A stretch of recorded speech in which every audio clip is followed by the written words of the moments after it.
নমস্কার, আমি জ্যোতিষ শাস্ত্রী শ্রী সনাতন বলছি। আজকে আপনাদের বলবো যে জ্যোতিষ শিখবেন কীভাবে এবং জ্যোতিষ শেখার সহজ উপায়। আগের দিন আপনাদের এই রাশিচক্র নিয়ে আলোচনা করেছি এবং কটা রাশি, কটা নক্ষত্র এবং কটা গ্রহ, এগুলো সবার আগে জানা দরকার। তারপরে জানতে হবে রাশিচক্রের যে 12টা রাশি আছে তার কারকতা, নক্ষত্রের কারকতা এবং গ্রহের কারকতা।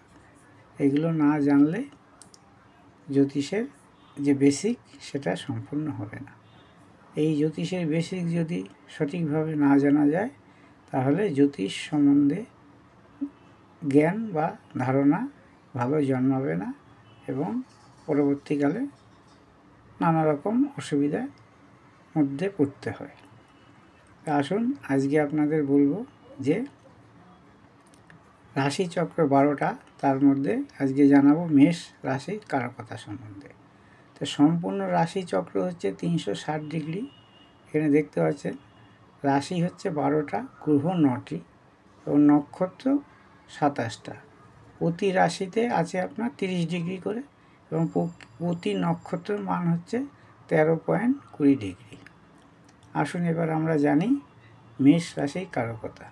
মেষ রাশি প্রকৃতি বা কারকতা কি জানুন। এইখানে দৈহিক গঠন রক্তবর্ণ হবে, ব্যায়ামপুষ্ট দেহ হবে, কর্কট কেশ, রক্তবর্ণ চক্ষু এবং রক্তবর্ণ গায়ের রং হবে।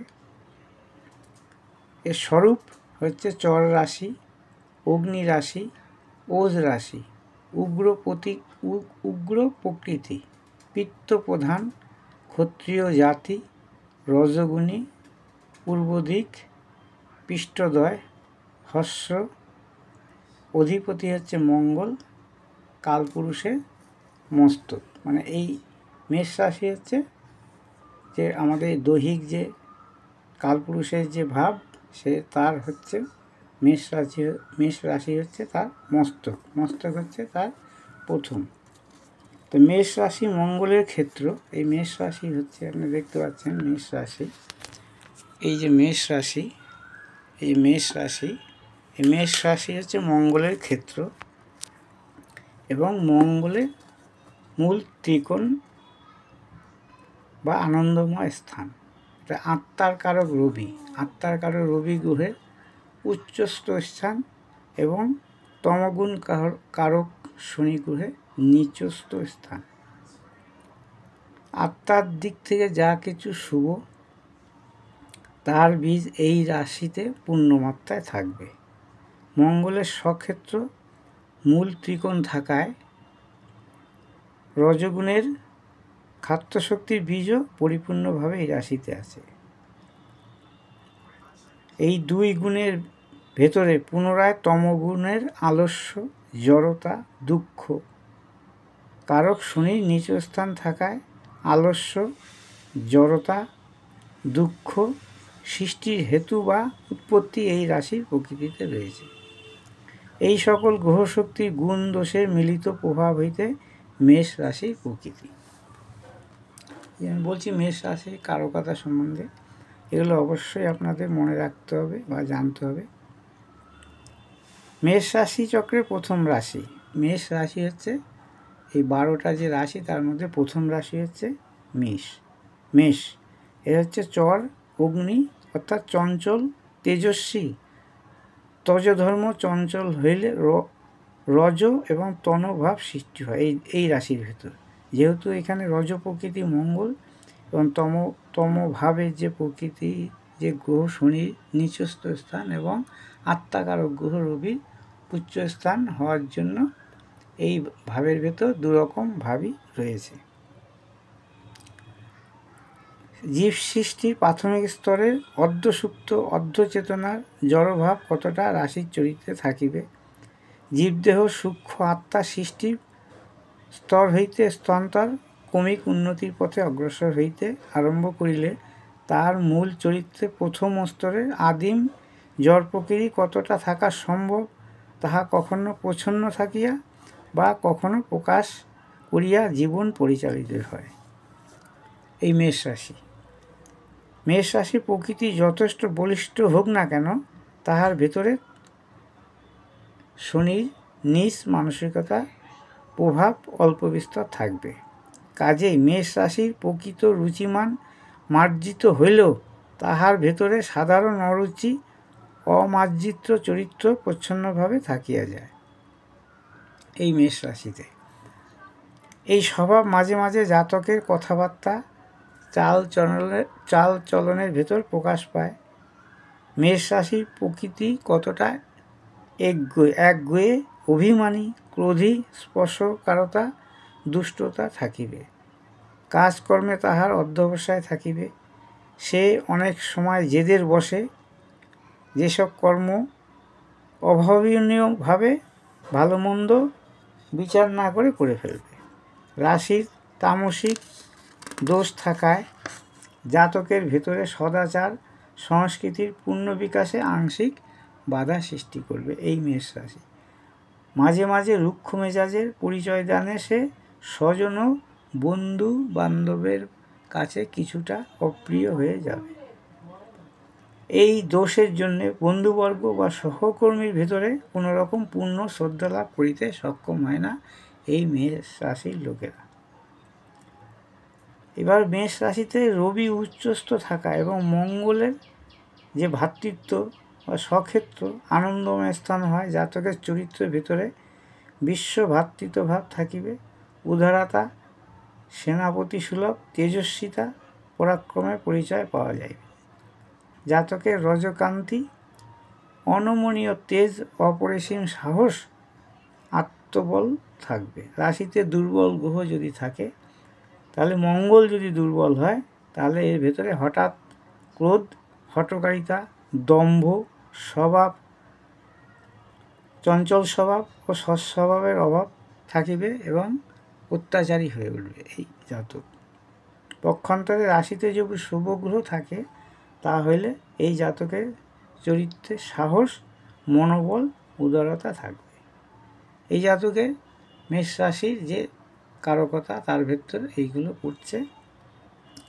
এবং মস্তিষ্ক পীড়া, পিত্ত বসন্ত, রক্তকুণ্ঠ, প্লেগ, পশুরোগ, প্রদাহ পীড়া, এইসব রোগ এই রাশির ভেতর থাকে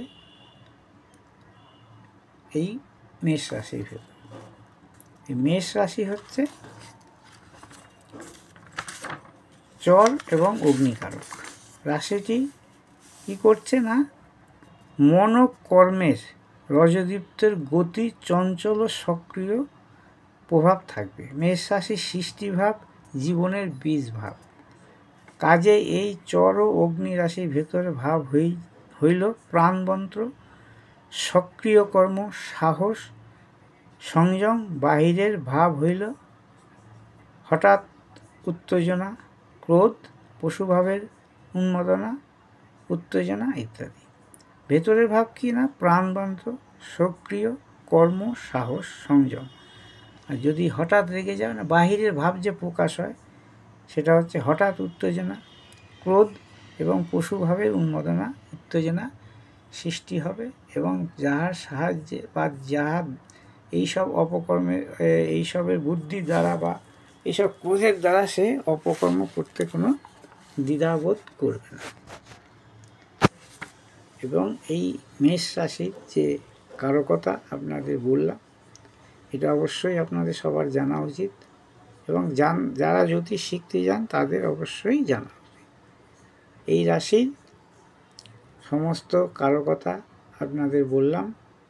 এই কারকতা আপনাদের অবশ্যই মনে রাখতে হবে এবং এই কারকতা পরবর্তীকালে যখন আপনি রাশিচক্র বিচার করবেন, তখন এই কারকতা কিন্তু আপনার পদে পদে কাজে লাগবে। এই কারকতা যদি আপনার সম্পূর্ণভাবে জানা না থাকে, তাহলে কিন্তু পরবর্তী যখন আপনি রাশিচক্র বিচার করবেন, তখন আপনার রাশিচক্রের বিচারের সময় নানা রকম বাধা আসবে বা গোলযোগ দেখা দেবে এবং আপনার রাশিচক্রের বিচার সম্পূর্ণভাবে নাও মিলতে পারে।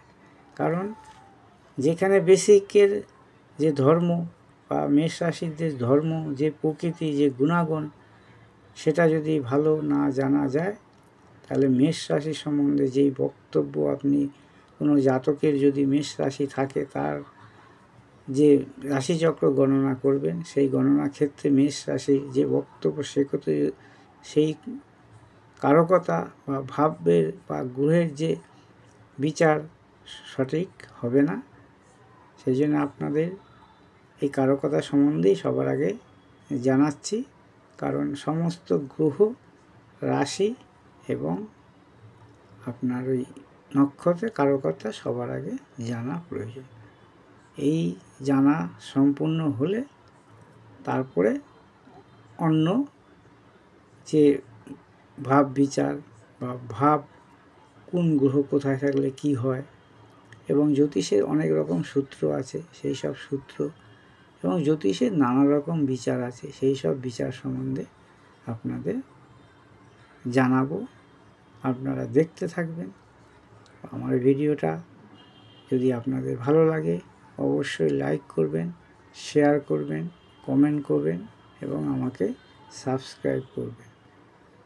এই ভিডিওর পরবর্তী আপডেট করতে গেলে অবশ্যই আপনারা আমাকে সাবস্ক্রাইব করবেন এবং আপডেট পাওয়ার জন্য অবশ্যই আপনাদের আমাকে লাইক, কমেন্ট, ফলো এবং সাবস্ক্রাইব করা দরকার। যদি আপনারা জ্যোতিষ শিখতে পছন্দ করেন বা আমার চ্যানেল থেকে আপনারা যদি জ্যোতিষ শেখা উৎসাহী বোধ করেন, তবেই আপনারা আমাকে যদি ভালোবাসেন বা আমার বক্তব্য যদি আপনাদের ভালো লাগে, অবশ্যই এই চ্যানেলটি সাবস্ক্রাইব করবেন, ফলো করবেন, লাইক করবেন এবং কমেন্ট করে জানাবেন যে আপনাদের আরও কিছু জানা আছে কি না। নমস্কার।